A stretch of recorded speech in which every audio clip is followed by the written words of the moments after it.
Syllabus change பண்ணியிருக்க news நேற்று evening பார்த்ததுக்கப்புறம் நைட்டெல்லாம் தூக்கமே வரல. மார்னிங் சாப்பிட்டுட்டு படிக்க ஸ்டார்ட் பண்ணலான்னு இந்த vlog நான் எடுத்திருக்கேன். இட்லி கொடுத்துருக்காங்க பிரேக்ஃபாஸ்ட்டுக்கு, சாப்பிட ஸ்டார்ட் பண்ணியாச்சு. சாப்பிட்டு முடிச்சுட்டு இப்போ நான் ஸ்டெப்ஸில் என்னோடய ரூமுக்கு போயிட்டுருக்கேன். நேற்று மழை வந்தனால ஸ்டெப்ஸ்லாம் ஈரமாக இருந்துச்சு. பரவாயில்ல, இன்னைக்கு ஸ்கை ரொம்பவே கிளியராக இருக்குது. மழை இல்லாமல் தூக்கம் வராமல் நல்லா படிக்கலாம். என் டேபிளுக்கு வந்தாச்சு. க்ளீன் பண்ணாமல் மெஸ்ஸியாக இருக்குது. ஸோ எல்லாமே நம்ம ஃபஸ்ட்டு க்ளீன் பண்ணிக்கலாம். க்ளீன் பண்ணி முடிச்சுட்டு நான் எக்கனாமி படிக்கிறதுக்கு ஸ்டார்ட் பண்ணுறேன். 9th எக்கனாமி, 10th 11th எடுத்து வச்சுருக்கேன். 10th என்கிட்ட 2 வால்யூம் புக் இருக்குது. Volume 1 and volume 2. 11th economy புக்கும் இருக்குது. இதில் இருக்க இம்பார்ட்டன்ட் லெசன்ஸ்லாம் இன்றைக்கி படிக்க ஆரம்பிக்கிறோம். அதுக்கு முன்னாடி நேற்று அப்டேட் பண்ணியிருக்க சிலபஸ் என்ன அப்படிங்கிறது பார்த்துடலாம். குரூப் 2, குரூப் 4 ரெண்டுலையுமே ஜிஎஸ் அண்ட் மேக்ஸில் பெருசாக எந்த வித்தியாசமுமே பண்ணலை. முன்னாடி இருந்த சிலபஸை நமக்கு சின்ன மேஜிக் பண்ணி கொடுத்துருக்காங்க. ஜிஎஸில் ஏதாச்சும் டாபிக் கம்மி பண்ணியிருந்தா நம்ம சந்தோஷப்பட்டிருக்கலாம். ஆனால் என்ன பண்ணிட்டாங்க, சிலபஸ் குறைச்ச மாதிரி கண்ணுக்கு தெரியணும் அப்படிங்கிறதுக்காக 2 டாப்பிக்காக ஒன்று சேர்த்தி கொடுத்துட்டாங்க. அது என்னங்கிறத கிளியராக இங்கே நான் டீகோட் பண்ணி கொடுத்துருக்கேன். தென் அப்படிங்கிறது முன்னாடி இருந்த சிலபஸ், நவுங்கிறது இப்போ இருக்கிற சிலபஸ். என்ன பண்ணியிருக்காங்க அப்படின்னம்னா, யூனிட் 1 ஜென்ரல் சயின்ஸ் அப்படியே தான் இருக்குது. அது கூட யூனிட் 2ல் கரண்ட் அஃபேர்ஸ் அப்படின்ற டாப்பிக்கை எல்லா யூனிட்லையும் சேர்த்தி கொடுத்துருக்காங்க. நான் இங்கே பிளாக்ல எழுதியிருக்கேன் பாருங்கள், சிஏன்னு. அது எல்லாமே கரண்ட் அஃபேர்ஸ். தனியாக யூனிட் 2 அப்படின்னு இருந்ததை எல்லா யூனிட்லையுமே சேர்த்தி கொடுத்துட்டாங்க. யூனிட் 3 ஜியாகிரஃபி இருந்துச்சு. இப்போ நமக்கு யூனிட் 2ல் ஜியாகிரஃபி வந்திருக்கு. யூனிட் 4ம் யூனிட் 7ம் ஹிஸ்ட்ரி ஐஎன்எம்னு தனித்தனியாக கொடுத்துருந்தாங்க. ரெண்டையும் நமக்கு சேர்த்தி யூனிட் 3ல் கொடுத்துட்டாங்க. அதே மாதிரி யூனிட் 5ல் நமக்கு பாலிட்டி இருந்துச்சு. இப்போ யூனிட் 4ல் பாலிட்டி அப்படிங்கிறது கொடுத்துருக்காங்க. ஒரு டாபிக் கூட மாறாமல் எல்லாமே அப்படியே தான் இருக்குது. வரி வரியாக நீட்டாக கொடுத்துருந்தாங்க முன்னாடி இருந்த சிலபஸில். இப்போ அப்படியே கஜன்னு கண்ணில் பார்க்குறதுக்கு சின்னதாக கம்மி பண்ண மாதிரி தெரியணும் அப்படிங்கிறதுக்காக கேப்பே இல்லாமல் அப்படியே மொத்தமாக கொடுத்துருக்காங்க. சேஞ்சஸ் அப்படிங்கிறது இவ்வளோதான்.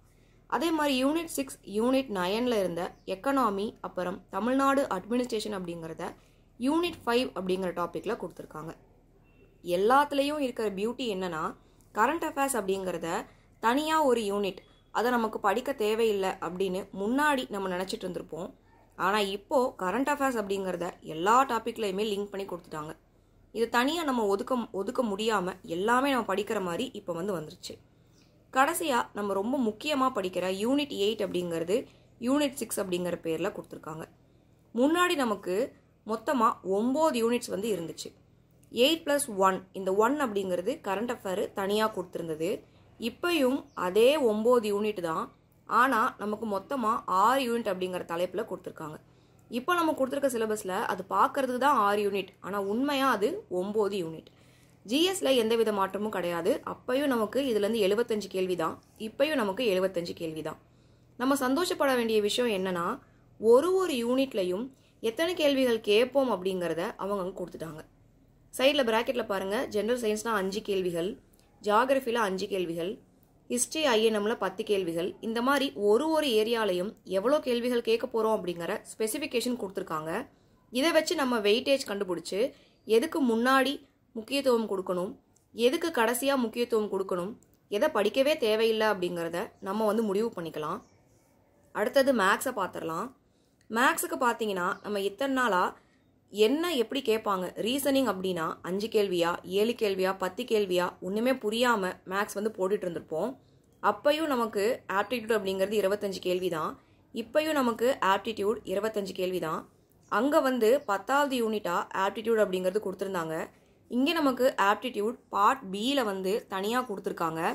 அதுலேயும் ரொம்ப முக்கியமாக நம்ம பார்க்க வேண்டியது, ஆப்டிடியூட் நம்ம ஃபார்முலா வச்சு இல்லை ஷார்ட்கட் வச்சு போடக்கூடிய சம்மு 15 கேள்வி தான் கேட்க போகிறாங்க. ரீசனிங் அப்படிங்கிறது நமக்கு 10 கேள்விகள் வரப்போகுது. இங்கே ரீசனிங் அப்படிங்கிறது தான் நமக்கு ஈஸியாக ஸ்கோர் பண்ணக்கூடியது, லாஜிக் வச்சு போடுறது. அப்போ நமக்கு தெளிவாக கொடுத்துட்டாங்க 10 கேள்விகள் ரீசனிங்லேருந்து வரப்போகுதுன்னு. கொடுத்துருக்க டாப்பிக்கை தனித்தனியாக ப்ராக்டிஸ் பண்ணுறது மூலிமா நம்மளால் ரொம்ப எளிமையாக இதில் 10க்கு 10 வாங்கிட முடியும். ஆப்டிடியூடில் ஃபார்முலா நல்லா படித்து நிறையா ப்ராக்டிஸ் பண்ணாலே மேக்ஸில் aptitude and mental ability part பியில் 25க்கு 25 நம்மளால் வாங்க முடியும். அடுத்தது நமக்கு தமிழ் அண்ட் இங்கிலீஷ். இது ரெண்டை தாங்க மேஜராகவே கை வச்சிருக்காங்க. என்ன சொல்கிறோம் அப்படின்னு பார்த்தீங்கன்னா, முன்னாடி இருக்கிற சிலபஸ்க்கும் இப்போ கொடுத்துருக்க சிலபஸுக்கும் சுத்தமாகவே சம்மந்தம் கிடையாது. முன்னாடி தமிழை பொறுத்த வரைக்கும் 6லேருந்து 12 வரைக்கும் புதிய புத்தகம் பழைய புத்தகம் ரெண்டையுமே அட்டை டு அட்டை மனப்பாடம் பண்ணியிருந்தா 90க்கு மேலே கேள்விகள் போடக்கூடியதாக இருந்துச்சு. இப்போ நமக்கு மனப்பாடம் அப்படிங்கிற வேலைக்கே இடம் கிடையாது. ஏன்னா மனப்பாடம் பண்ணக்கூடிய பகுதி இ அப்படிங்கிறத நமக்கு மனப்பாடம் பண்ணக்கூடியதா அப்போ நமக்கு இருந்துச்சு. பகுதி ஆ மட்டும்தான் நமக்கு இலக்கணம். இலக்கியம்ங்கிறது பகுதி ஆ அப்புறம் பகுதி இ 2ல் கொடுத்துருந்தாங்க. அது 2லேருந்து தான் நமக்கு 80க்கும் மேலே கேள்விகள் வந்துட்டு இருந்துச்சு. இலக்கணத்தோட சேர்த்தி சொல்லணும் அப்படின்னு பார்த்தா நமக்கு இலக்கியத்திலேருந்து ஒரு 60லேருந்து 70 கேள்விகளும் இலக்கணத்திலேருந்து ஒரு 40லேருந்து 35 கேள்விகள் வரைக்கும் கேட்டுட்டு இருந்தாங்க. சில இடங்களில் அதை விட அதிகமான கேள்விகளும் இருந்துச்சு. இங்கே நமக்கு இலக்கணம் தான் 85 கேள்விகள் வரப்போகுது. நல்லா கேட்டுக்கோங்க, இலக்கணம் தான் 85 கேள்விகள் வரப்போகுது. இங்கே மனப்பாடம் அப்படிங்கிற பேச்சுக்கு இடமே கிடையாது. எல்லா கேள்விகளுமே நல்லா தெளிவாக புரிஞ்சு தான் நம்ம போட முடியும். அழகு பாருங்க, ஒரு அழகா அவங்களே அழகாக பிரித்து கொடுத்துட்டாங்க. அழகு 1 அப்படிங்கிறது நமக்கு இலக்கணம் 25 கேள்விகள், அடுத்த சொல்லகராதி 15 கேள்விகள். இது எல்லாம் தலைப்பை படித்து பார்க்கும்போது உங்களுக்கே புரியும். நமக்கு கொடுத்துருக்க கேள்வி புரிஞ்சிருந்தால் மட்டும்தான் விடை நம்ம கொடுக்க முடியும். அடுத்த அழகு 3 எழுதும் திறன், அழகு 4 கலைச்சொற்கள். இங்கேயும் நமக்கு எவ்வளோ பகுதியில் எந்தெந்த பகுதிகளிலேருந்து எத்தனை கேள்விகள் வரப்போகுது அப்படிங்கிறத அவங்களே கொடுத்துட்டாங்க. அழகு 5 வாசித்தல், அழகு 6 எளிய மொழிபெயர்ப்பு. இதே தான் அப்படியே இங்கிலீஷ்லையுமே டிரான்ஸ்லேட் பண்ணி ஜென்ரல் இங்கிலீஷ் சிலபஸ்க்கு கொடுத்துருக்காங்க. அடுத்தது அழகு 7 இது மட்டும்தான் இலக்கியம். தமிழ் அறிஞர்களும் தமிழ் தொண்டும் அப்படிங்கிறது 80 கேள்விகளுக்கு கிட்டத்தட்ட ஒரு 75லேருந்து 80 கேள்விகளுக்கு அட்டை டு அட்டை மனப்பாடம் பண்ண ஒரு டாப்பிக்கை வெறும் 15 கேள்விகள் அப்படின்னு சொல்லிட்டு இங்கே கொடுத்துட்டாங்க. இது பெரிய டிஸ்அட்வான்டேஜாக யாருக்கு இருக்கும் அப்படின்னு பார்த்தீங்கன்னா, தமிழ் ரொம்ப எளிமையாக மனப்பாடம் பண்ணிட்டு இருந்தவங்களுக்கு தான் இது பெரிய டிஸ்அட்வான்டேஜ். அவங்க எவ்வளோ மனப்பாடம் பண்ணாலும் அவங்களுக்கான கேள்விகள் வெறும் 15 மட்டும்தான்.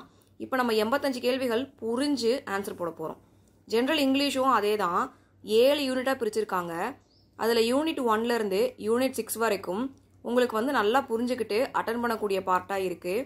யூனிட் 7 அப்படிங்கிறது லிட்ரரி ஒர்க்குன்னு கொடுத்துருக்காங்க. லிட்ரரி ஒர்க்கில் முன்னாடி இருந்த ப்ரோஸ் போமில் ரொம்ப கம்மியாக இருந்துச்சு. இப்போ புக்கில் இருக்கிற எல்லா ப்ரோஸ் போமும் கொடுத்துட்டாங்க. அது எல்லாமே உங்களுக்கு எவ்வளோ படித்தாலுமே 15 கேள்விகள் அப்படிங்கிறத இங்கே மென்ஷன் பண்ணி கொடுத்துட்டாங்க. தமிழுக்கும் சரி இங்கிலீஷ்க்கும் சரி எஸ்எஸ்எல்சி ஸ்டாண்டர்ட் அப்படிங்கிறத தெளிவாக மென்ஷன் பண்ணி கொடுத்துருக்காங்க. ஆனால் இவங்க சொன்ன மாதிரி இந்த எஸ்எஸ்எல்சி அப்படிங்கிறதுல இருக்குமா அப்படிங்கிறது தமிழுக்கு சந்தேகம்தான். இங்கிலீஷுக்கு கண்டிப்பாக எஸ்எஸ்எல்சி ஸ்டாண்டர்டுக்குள்ளே தான் கேள்விகள் இருக்கும் லிட்ரரி ஒர்க்கை பொறுத்த வரைக்கும், யூனிட் 7 பொறுத்த வரைக்கும். ஆனால் தமிழுக்கு நீங்கள் அப்படி சொல்லவே முடியாது. சிலபஸில் பார்த்தீங்கன்னா பெயர்கள் கொடுத்துருக்காங்கல்ல, இங்கே பாருங்கள், திருக்குறள் தொடர்பான செய்திகள் 20 அதிகாரங்கள் மட்டுமே. ஃபஸ்ட்டு 25 அதிகாரம் இருந்துச்சு, இங்கே 20 அதிகாரம் கொடுத்துருக்காங்க. என்னென்ன அதிகாரம்னு அவங்களே மென்ஷன் பண்ணிட்டாங்க. ஒழுக்கமுடைமை பொறையுடைமை அந்த மாதிரி கொடுத்துருக்காங்க. அடுத்தது நமக்கு பார்த்தீங்கன்னா மேற்கோர்கள், அறநூல் தொடர்பான செய்திகள், நாலடியார், 4 மணி கடிகைன்னு சொல்லிட்டு இங்கே கொடுத்துருக்க தலைப்பு எல்லாமே 6லேருந்து 12 வரைக்கும் எந்தெந்த இடத்துல கவர் ஆகுதோ எல்லாத்தையும் படிச்சுக்கிறது நமக்கு சேஃபர் ஜோனாக இருக்கும். எஸ்எஸ்எல்சின்னு கொடுத்துருக்காங்க, அப்போ 6லேருந்து 10 வரைக்கும் படிச்சுட்டு போவோம் அப்படின்னு நம்ம பண்ணோம்னா ஒருவேளை சிலபஸில் இருக்கிற தலைப்பு அப்படிங்கிற அடிப்படையில் அவங்க கேள்விகள் 11ல் இருந்தோ இல்லை 12ல் இருந்தோ கேட்டுட்டாங்க அப்படின்னா கஷ்டமாயிரும். தமிழை பொறுத்த வரைக்கும் சிலபஸில் இருக்க டாபிக் 6லேருந்து 12 வரைக்கும் எல்லாமே படிச்சுக்கிறது ரொம்ப ரொம்ப நல்லது. ஏதாவது டவுட் இருந்தால் டெலகிராமில் கேளுங்க. இந்த வீடியோ ஃபுல்லாக பார்த்ததுக்கு நன்றி. நம்ம ஃப்ரீயாக ஒரு டெஸ்ட் பேட்ச் அனௌன்ஸ் பண்ணியிருக்கோம். அதோட அனௌன்ஸ்மெண்ட் வீடியோவும் கொடுத்துருக்கோம். டெலகிராம்லேயும் அதை பற்றின அப்டேட்ஸ் இருக்குது, என்னன்னு பாருங்கள். உங்களுக்கு அது ரொம்பவே யூஸ்ஃபுல்லாக இருக்கும். ஜென்ரல் ஸ்டடீஸுக்கும் மேக்ஸுக்கும். தமிழுக்கு புது சிலபஸ் பேஸ் பண்ணி இன்னும் மாடல் கொஸ்டின் எதுவுமே டிஎன்பிஎஸ்சி சைட்லேருந்து கொடுக்கல. அவங்க ஏதாவது மாடல் கொஸ்டின் கொடுத்தாங்க அப்படின்னா அதை பேஸ் பண்ணி கொஸ்டின்ஸ் எப்படி இருக்கும் அப்படிங்கிறத வச்சு நம்ம ஒரு வீடியோ மேக் பண்ணலாம். அதுக்கப்புறம் டெஸ்ட்டும் அது ஓரியன்டாக கொடுக்கலாம். இப்போ ஜிஎஸ்க்கும் மேக்ஸுக்கும் நம்மக்கிட்ட ஃப்ரீ டெஸ்ட் ரெடியாக இருக்குது.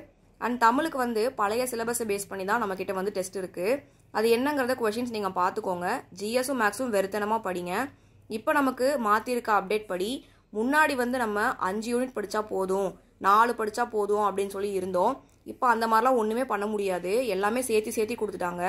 கண்டிப்பாக 5லேருந்து 6 யூனிட்டு இவங்க கொடுத்துருக்காங்கல்ல, அந்த 6ல் ஜென்ரல் சயின்ஸும் ஜியாகிரஃபி ஆஃப் இந்தியாவும் வேணால் கொஞ்சம் கொஞ்சம் படிச்சுக்கலாமே தவிர மற்ற எல்லாமே கண்டிப்பாக முழுமையாக படிக்கணும்.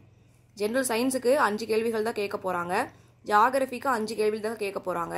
இங்கே சிலபஸில் கொடுத்துருக்க டாப்பிக்கை மட்டும் இந்த 2 யூனிட்டுக்கும் படிச்சுக்கிட்டு மற்ற எல்லா யூனிட்டுமே நல்லா படித்தா மட்டும்தான் ஜிஎஸ்ல நிறையா மார்க் வந்து வாங்க முடியும். அதே மாதிரி தமிழுக்கு சிலபஸ் டாப்பிக்கை நல்லா தெளிவாக படித்தா மட்டும்தான் நமக்கு எக்ஸாம் வந்து கிளியர் பண்ண முடியும். இந்த வீடியோ முழுமையாக பார்த்ததுக்கு நன்றி. எந்த ஒரு சந்தேகமாக இருந்தாலும் கமெண்ட்டில் கேளுங்க, டெலகிராம்லேயும் கமெண்ட் பண்ணுங்கள். சேனலை சப்ஸ்கிரைப் பண்ணாமல் இருந்தால் சப்ஸ்கிரைப் பண்ணிக்கோங்க, ஃப்ரெண்ட்ஸுக்கும் ரெஃபர் பண்ணுங்கள். டெலகிராம் குரூப்லையும் ஜாயின் பண்ணிக்கோங்க. டெய்லி அப்டேட் நீங்கள் வந்து பார்க்கலாம். தேங்க்யூ.